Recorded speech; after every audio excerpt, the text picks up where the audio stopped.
மக்களே வணக்கம். Big Boss season 9 கண்ணா 2 லட்டு தின்ன ஆசையான்னு சொல்ற மாரி சண்டே எபிசோட்ல 2 பேர எவிக்ட் பண்ணியிருக்காங்க. ஒண்ணு நம்ம ஏற்கனவே சொல்லியிருந்தோம் எஃப்ஜே. இன்னொன்னு பார்த்தீங்கன்னா ஆதிரை.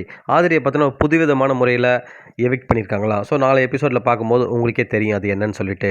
ஸோ இந்த 2 பேருமே பெருசா ஒண்ணும் சோபிக்கலன்னு தான் சொல்லணும். எப்பவோ போ வேண்டிய எஃப்ஜேலாம் இவ்வளோ நாள் இழுத்து பிடிச்சு வச்சிருந்தாங்க சில பல ரீசனுக்காக. அது நமக்கு அதுக்குள்ள தேவையில்ல. ஆதிரை வெளில போயிட்டு வந்தாங்க.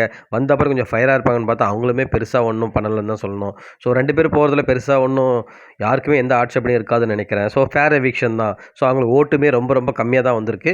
ஸோ அதால அவங்க கிளம்பிட்டாங்க. ஸோ இன்னைக்கு எபிசோட்ல பார்த்தீங்கன்னா, வினோத்த பாவம் போட்டு அடி அடின்னு அடிக்கிறார் விஜய் சேதுபதி.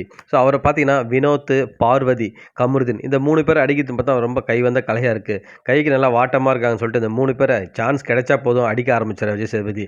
இதே இது வந்து மத்தவங்களுக்கு யாருக்கும் செய்ய மாட்டாரு. குறிப்பா பார்த்தீங்கன்னா, திவ்யா, சாண்ட்ரா, விக்ரம் இவங்க மேலலாம் பார்த்தீங்கன்னா, அப்படியே ஒரு ஒரு இதுவே இல்ல ஆக்சுவலா.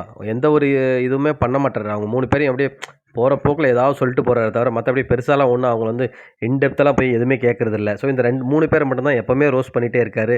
இன்னைக்கு எபிசோட்ல பார்த்தீங்கன்னா, பார்வதிய ரோஸ்ட் பண்றாரு. பார்ப்போம் அடுத்த வீடியோல மக்களே. நன்றி, வணக்கம்.